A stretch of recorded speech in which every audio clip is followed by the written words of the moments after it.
My name is John Dennis. I am the Mi'kmaq language keeper for the Mi'kmaq Nation.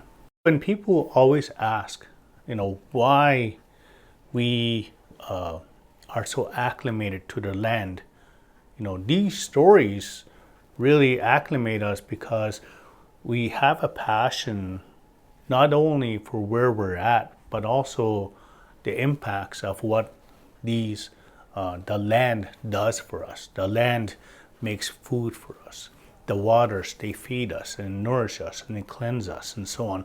So it's talking about, these stories, it's about talking about respect of where you come from, respect of what has created you, and so on.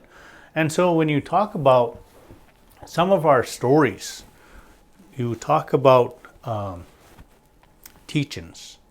One of them is about Abikchulu. Abikchulu was a skunk. It's a skunk today, but at one time he was a white weasel, and he had tricked Glooskap. And in tricking him, Glooskap made him into a skunk. And to remember, so that he would remember how beautiful he once was, he made a couple stripes, white stripes on his back. And so the stench of who he is the product of his punishment that goes with the deeds that he had done. And, the vanity of who he was so vain about his white fur. Now he was black. And it was not just black, he stunk as well. So these are some of the lessons that we learn. There are so many stories out there, and some of the stories they teach children and they teach elders or even people themselves about how to live with one another. And that's the formalities of some of these lessons. Some of these stories or lessons have been told so many times. Sometimes they change, sometimes they come back, and sometimes they adapt.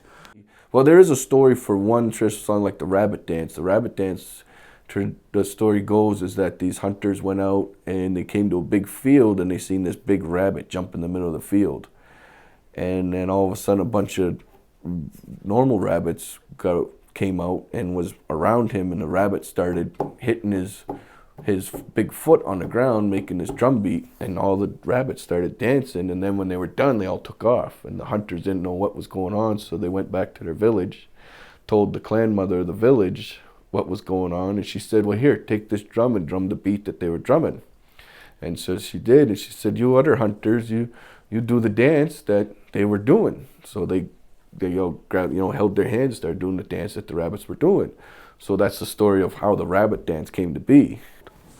And the spirit world is a world where if you are alive, you are not meant to be there.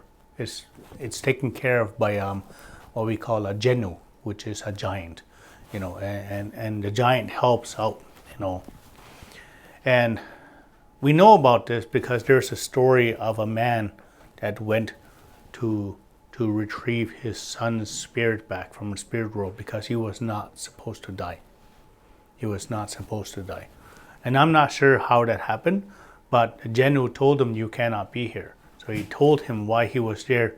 And so the Genu told him, go take your son and do not come back until your time is here. And so it is said that our people are in the spirit world, the ones that have left us, and today they hunt, they fish, and so on. They live in the spirit world. One short story is about when all the animals were very huge, and the smallest was the moose. So everybody had teased the moose for how small he was. And listening to this, at that time, Glooskap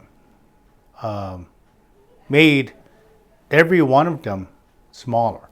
And whoever teased the moose the most got the smallest, which was the chipmunk and the squirrel. And so when I think about some of these stories, many people would think a huge animal, and all this.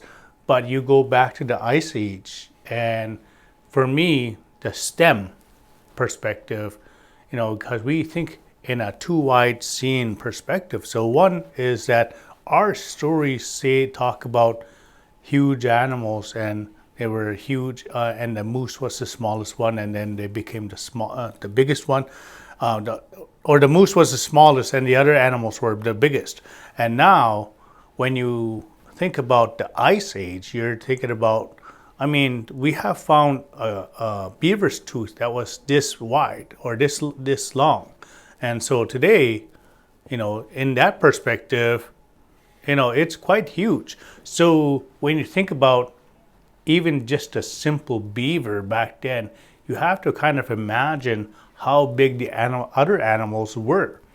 And so, is this a part of a teaching about humility and humbling the chipmunk and the squirrel? Or is it a teaching about how big these animals once were and how they got smaller as the ages went through? So it's very unique to take a look at it. And many people would think and say, well, this is just another story, right? But in some formats, it's not just a story, it's history. It's something that has happened, and so on. So, and like now, the biggest thing is like now the stories are that, we used to have these animals, but now we don't, or they're slowly dying off. And so that's the other aspect of what we have to look forward to. Not forward in a good way, but we have to look at and say is that in the preservation of these animals, the only preservation would be in the museums and in our stories.